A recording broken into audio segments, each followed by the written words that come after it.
There is a lot of pressure on USC football coach Lincoln Riley. Now, we have some suggestions for him. Also, why does Paul Finebaum hate him so much? Locked on Big Ten starts right now.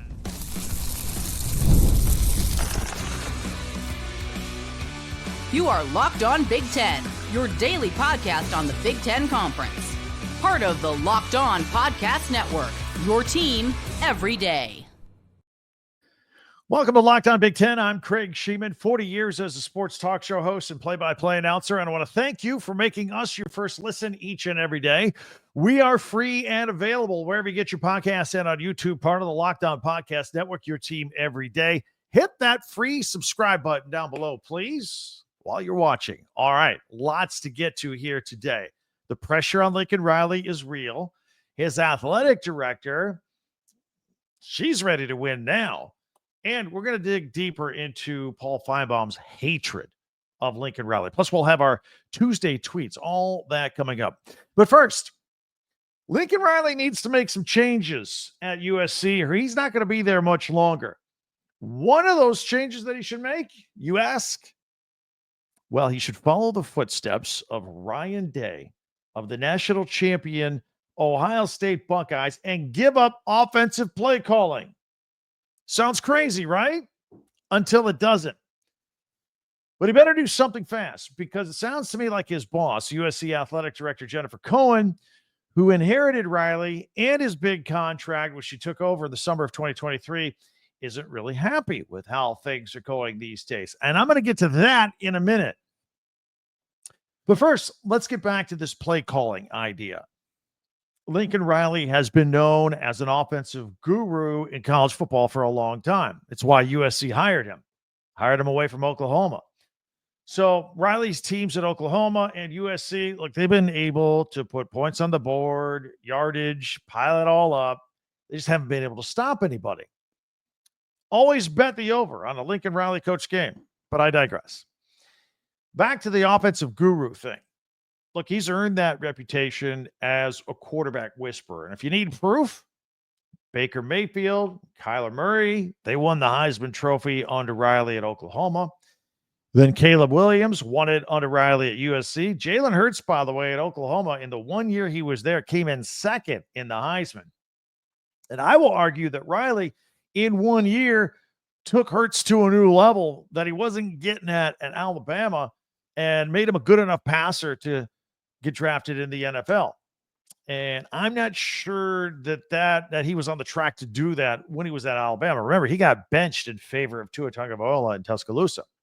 So why in the world should Lincoln Riley step down from play calling at USC if he's so great at it? Because he needs to focus like a laser on other aspects of this program. Sure, the defense got a little better under Downtown Lynn this year, but the defense still needs some work. Recruiting and the transfer portal needs more attention. You know, replacing Caleb Williams with Miller Moss. And by the way, telling Will Howard not to come to USC because of Miller Moss. That was a swing and a miss. No doubt about it. And then, look, Lincoln Riley's great as a play caller, but he wasn't perfect. I'm immediately thinking back to the Michigan game in the first half of that game, and he just kept running the ball right into the middle, into the teeth of that Michigan defense. I thought that was bizarre play calling. Didn't get the ball to all of his weapons and his wide receivers, and most of them have transferred out now. So he's not perfect. He's not perfect by any stretch. He does have some flaws in his game. But we need to look no further than Ryan Day at Ohio State as an example of what Lincoln Riley should do. He was a great play caller. He loved working with offense. That's what he loved to do. He, too, developed a reputation for becoming a quarterback whisperer. Just look at Dwayne Haskins and Justin Fields and C.J. Stroud as exhibits A, B, and C. And yet still, Day saw that he had to take a step back. And he stepped down from play calling this year at Ohio State and handed the reins to Chip Kelly. Day then dove headfirst into name, image, and likeness collectives and put together a $20 million roster. And things seem to have worked. Ohio State is college football's current national champion. All right. That was not an easy decision for him. And in a way, it seemed kind of crazy that he wouldn't be calling plays for Ohio State. But he did. He did what was necessary. Now, Let's talk about USC a little more. It doesn't seem like Riley is going to go in that direction. He seems to want to delegate all that stuff that Ryan Day jumped into. In fact, USC just hired Chad Bowden from their arch rival Notre Dame to become the program's general manager. Everybody seems to think it's a great hire, and he's going to do all that stuff. So I think Lincoln Riley's going to still continue to call plays, offensive plays at USC. They made the decision. I could let the general manager handle all that. Chad Bowden, look, it better work, and it better work fast.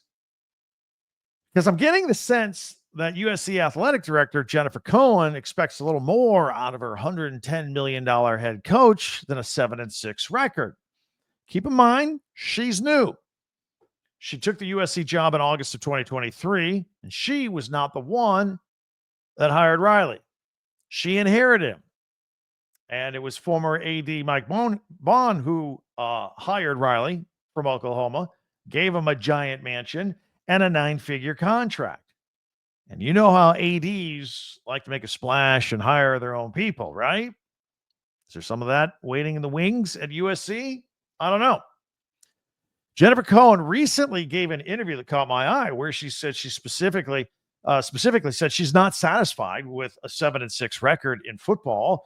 And she also suggested, though, that she's confident that recent investments in the football program will help Lincoln Riley win. Let me interpret that for you. That's athletic director speak for, hey, we're spending a lot of money here. We even hired you a GM. We better start winning 10 games a year. That's my interpretation of that.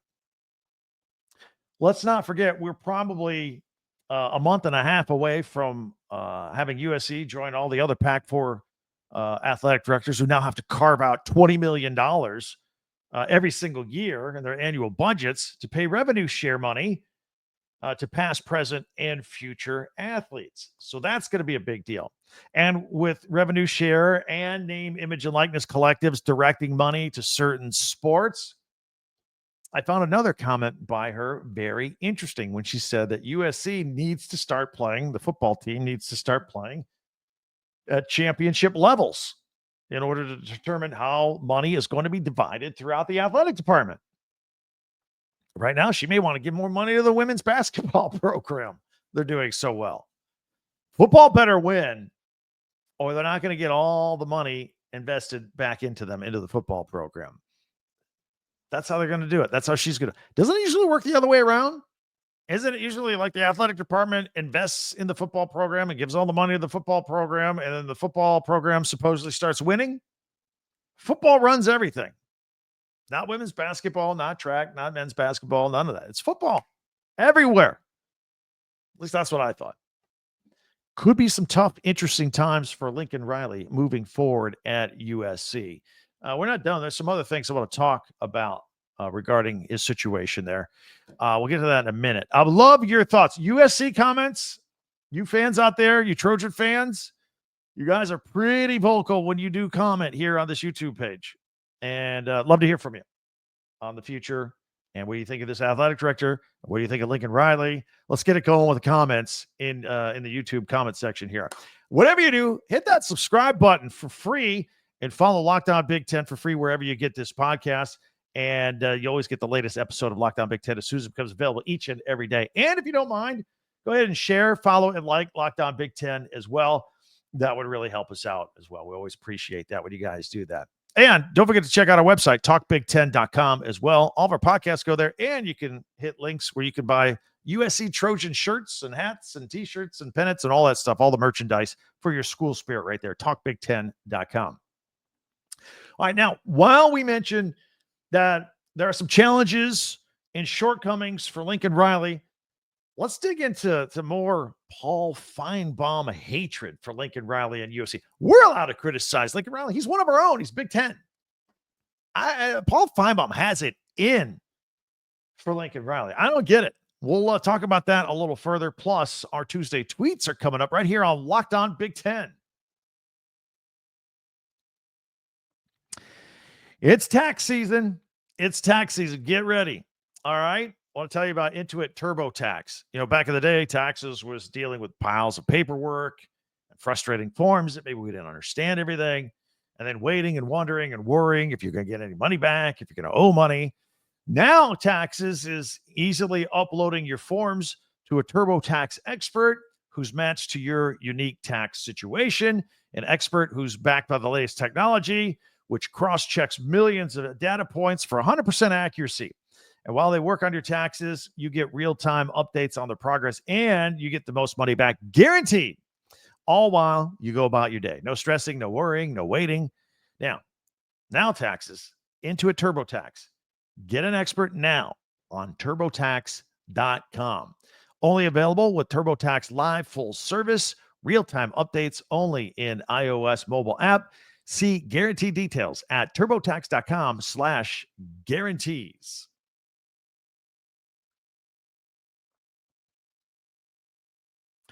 Thanks for making Locked On Big Ten your first listen each and every day. Always appreciate you everydayers out there. And also, make sure you hit that subscribe button if you don't mind, for free, right at the bottom, and we will roll with that. Share, follow, and like Locked On Big Ten, your team every day. And don't forget to check out our website, talkbig10.com. So why does ESPN football analyst and talk show host Paul Finebaum seem to really hate USC coach Lincoln Riley so much? I mean, it's next level stuff. We've talked about it here before on this podcast. Look, in our first segment here today, we ran through the list of challenges and shortcomings by Riley at USC. He's not perfect. We've even suggested that he follow the Ryan Day model of giving up play calling and pay attention to the rest of his program. I get it. And some people may disagree with that. Fine. But why the nonstop anti-Riley drumbeat from SEC lover and Big Ten hater Finebaum?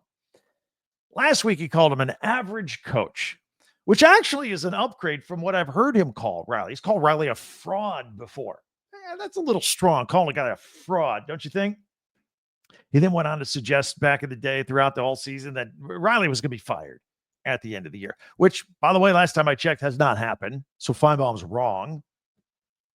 But, that's probably had something to do with Riley's huge buyout. He's still owed like $90 million of that massive contract of his. But now, just calling him average, even if that is a compliment from Finebaum, if you will, it seems a bit harsh. I mean, it was 55-10 at Oklahoma. Got 2 Heisman quarterbacks at Oklahoma, almost a third. Caleb Williams got one at USC, so there's another one. 3 Heisman Trophy winners, as we pointed out in our earlier segment today. But notably, and fairly, I think, we need to look at the momentum of USC's football program right now, where Finebaum points out that his annual win total has gone from 11 to 8 to now 7 wins at USC. That's a fair point. That's a fair criticism. But to call him a fraud, call him average, that's not fair. Now, they are trending in the wrong direction. Hence the pressure from this somewhat new athletic director, Jennifer Cohen, which we discussed earlier. And while Riley hasn't won a conference title of any kind since 2020, and he's not made the playoffs since 2019, calling him an average, flat out calling him a fraud, again, it's too much. I'm just mentioning a couple of examples. I mean, Finebaum goes on and on and on. You USC Trojan fans know it. You hear it all the time. But remember, last month, that SEC homer Finebaum, he had to swallow his pride a little bit on Mike Greenberg's show on ESPN and say that the Big Ten runs college football, not the SEC. That was hard for him to do. But it's true. The Big Ten is where it's at. The SEC, they're a basketball program. They're a basketball conference now. It's ridiculous. I mean, the truth hurts for them, not us. By the way, quick peek at the Trojans football schedule in 2025. Starts out favorable, but it gets a little tough. Like if you're the athletic director and you're looking for a big win total, not 7 wins, maybe 9, 10, 11, between you and me, I don't know if it's there. Look, they open with some non-conference games versus Missouri State and Georgia Southern. Okay, they get a couple dubs there. Then they open up Big Ten play at Purdue. Should win that one. Purdue's a mess. They host Michigan State. Should win that one. Then they play at Illinois. Illinois 10-win team last year. Luke Altmaier coming back. That could be a tough game. So we're gonna have 4 or 5 wins right there. And by the way, let's not underestimate the fact that at this point, at Purdue, back home for Michigan State, then back to Illinois. That's a lot of zigging and zagging across the country. A lot of back and forth traveling. So sitting at 4, 5 wins, maybe 4, let's call it. Then after all the zigzagging across the country, then they host Michigan. I think Michigan will be better than they were last year. That's on October 11th. Then the next week, and maybe a look-ahead game too, because the week after that, taking on Notre Dame. The rivalry Notre Dame game in the middle of the season. That could be tough. Then they got to hit the road at Nebraska. There's a little bit of a stretch here that could be tough. The middle part of the schedule for USC is very difficult. And then they have home dates against Northwestern and Iowa before traveling. Okay, let's give them 5-6 wins at this point. Then they travel to Oregon. That's going to be tough. Close out against UCLA Thanksgiving weekend for the season finale. 8 wins, maybe? Are we in agreement here? Even if we buffer plus or minus 1, I'm not sure I see a 10-win season. I'm not sure I see championship level football here that the athletic director was saying she wants to see. It's a tough schedule. It's a very respectable schedule. I don't know that they get to double digits in wins of that at all. I don't think they get close. I'm not saying they can't have a good season. I'm not saying they can't have a winning season, go to a bowl game, but I'm not seeing a jump with that schedule. I don't know. I put it at 8 and maybe plus or minus 1 at a best case scenario, right? Anyway, let me know what you think, Trojan fan. Again, you're very opinionated on this stuff. We'd love to hear from you. Fight on. Let's hear from it with the comments. Got some bad news for Illinois basketball. Their freshman forward, Morez Johnson, going to be out indefinitely. Actually broke his wrist. I don't know if you saw it this weekend. He was making a nice block over the weekend in the Michigan State game. Coach Brad Underwood came out earlier this week and said that when he fell on the floor, he broke his wrist. Again, trying to make a block against Michigan State. That was the game where Tom Izzo became the winningest coach, the winningest Big Ten coach in Big Ten history with Big Ten wins. But he's going to be out indefinitely. He's casted up. And Illinois' next game is tonight, Tuesday night, visiting a 20-win team in Wisconsin. But Johnson's a tough kid. You know, after he fell, injured himself, cracked his wrist, he jumped right up, said, all right, tape it up. Let's go. I'm back in here. But he's going to be out indefinitely. He's a 6'9" freshman, a lot of promise, averages 18 minutes a game, good rebounder, 6.5 rebounds per game, scores 7 points a game. He'll get a little more than a block per game as well. He has started 8 games this year. He's played in 26. Again, going to be out indefinitely, however long that takes to heal. Nobody really knows at this point. Meanwhile, more hoops, men's basketball. After a hiatus yesterday, tonight, Tuesday night, number 13 Purdue at number 14 Michigan State. That's a 7 o'clock game on Peacock, 7 o'clock Eastern. That's a good game. We're trying to separate. We're all jumbled up here at the top of the Big Ten, Purdue and Michigan State. This is a hugely important game for Big Ten tournament seedings moving forward. And again, that'll be at 7 o'clock Eastern tonight on Peacock. Also, Illinois, who we just mentioned, can be at number 11, Wisconsin. That's at 8:30 Eastern time on FS1. Minnesota with a big win at USC. Now they get to take on UCLA. That's 10:30 Eastern, 7:30 Pacific on FS1. We'll see if they can keep that rolling against Mick Cronin's team at UCLA. And then the women are off tonight, but tomorrow, the big one on the women's schedule of a handful of games, number 22 Michigan State at number 4 USC. So a lot of great hoops coming up here in the middle of the week. Any comments on that? Hit us up. Always looking forward to that. Coming up next is one of our favorite segments of the entire week where we do Tuesday tweets. So you don't want to miss that. It's all coming up next right here as we continue on Locked On Big Ten.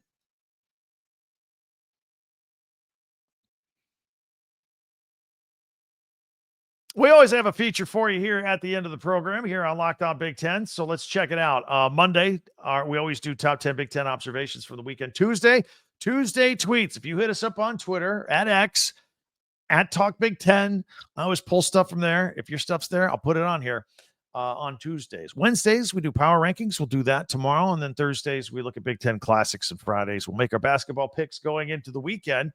So let's check it out. We'll put it on the screen. If you're audio only, we'll describe them in detail so you don't feel left out. So here we go. We're going to start it off from at NBC Sports. They posted a collage of Tom Izzo with 354 conference wins, passing Bob Knight and the winningest head basketball coach in Big Ten history. So congratulations to Izzo. And I think we have some more in that regard. Here's a video of the end of the game, the final seconds ticking off between the handshake between Underwood and Izzo as Michigan State beat Illinois. And it says, this is from at Big Ten men's basketball. And it says, folks, you have witnessed history. Tom Izzo just passed late legend Bob Knight for the most career Big Ten conference wins. Again, 354. And I think we have one more. He's coming over the sideline on the Big Ten Network talking to Gus Johnson, who gives him a hug and some praise as well. Speaking of Michigan State, this is at Michigan State football. Congrats to our legendary radio voice, George Blaha, on receiving the 2025 Kirk Gowdy Electronic Award from the Naismith Basketball Hall of Fame. So congratulations to him. What a big week at Michigan State. A lot of stuff going on with Tom Izzo, the broadcast team, all that stuff. So congratulations to everything going on at East Lansing. Again, that big game coming up against Purdue tonight. You don't want to miss it on Peacock. All right, what else we got here? Oh, oops. All right, Buckeye fans are going to like this. This is from at Michigan football. It is a superimposed flag at center court in front on the O at Ohio State's basketball arena, just like they tried to plant the flag in the football stadium back in November, as Michigan did win against Ohio State 86-83. You're going to see a lot of these memes out there, if you will. All right. By the way, I don't know if you caught this. We were talking about Illinois basketball a minute ago. This was embarrassing. This is from Glenn Kinley. He posted lots of people.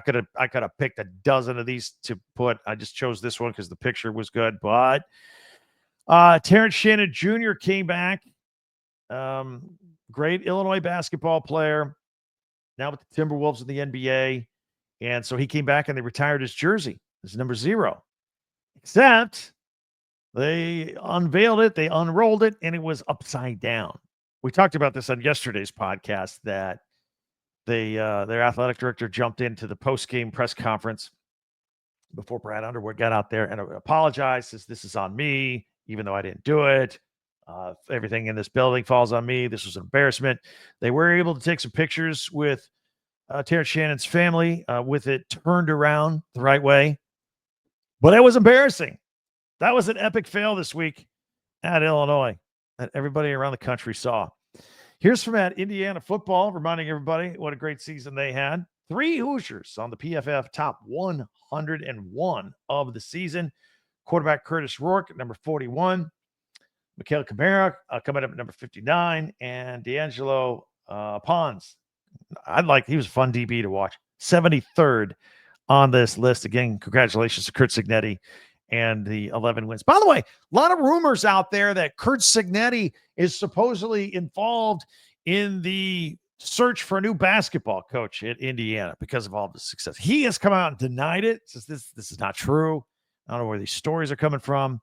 But anyway, he said, nope, I have no involvement whatsoever in finding the next basketball coach. Mike Woodson's still there for the rest of the season. This is what we're talking about. This is from at the Champagne Room. Picture of Marez Johnson. This is the freshman we were talking about a few minutes ago, breaking per Brad Underwood. Johnson is out indefinitely with a broken wrist. That was the news release that they had earlier. This is from at Fight on Rusty. It's USC is going to have the best football facilities in the nation. New facility. This looks like the almost like the Academy Awards building in Los Angeles. It's a hype video if you want to check it out. So USC getting some new facilities. So check that out.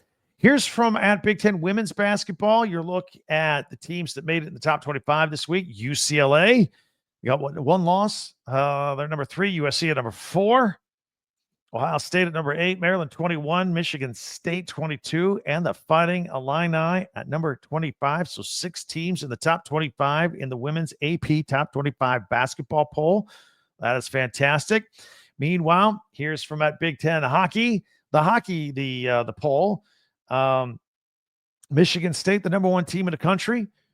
Minnesota at number 5, Ohio State 7, Michigan 10, and Penn State at number 18. So 5 of the top 18 in the country on the ice. And here's at Big Ten men's basketball, releasing their graphic with the AP Top 25 poll. Got 5 Big Ten teams in the top 20, all jumped up or jumbled up in the middle. I'd like to see some single digits here instead of double digits. We got 11th ranked Wisconsin, Michigan, which is technically in first place of the Big Ten at number 12, Purdue at 13, Michigan State 14, and Maryland at number 20. So there's a look at the AP Top 25 as far as the Big Ten is concerned. So those are our tweets. Let me know what you think. Let me know what you think of the rankings. Always looking for comments from you guys. It's always a blast. Always appreciate. We always do the tweets on Tuesday. Follow us on Twitter, X at Talk Big Ten number 10. In addition to that, many ways for you to interact with us. Also, we have our website, talkbig10number10.com. Also, if you're on video, it's on the crawl here. Talkbig10number10.com. And before you do anything else, hit that subscribe button. It's free. It's easy. It helps you. It helps me. And however you get this podcast, your favorite podcast app, you'll always get the latest episode of Lockdown Big Ten as soon as it becomes available each and every day. So that'll do it for another exciting edition. I had fun as always. Thank you. I never take it for granted that we're here. I always ask you to tell your friends about us that we're out here. And then after this one's over, go watch or listen to another Lockdown Big Ten podcast. We'll talk to you tomorrow. I'm Craig Sheeman for Lockdown Big Ten.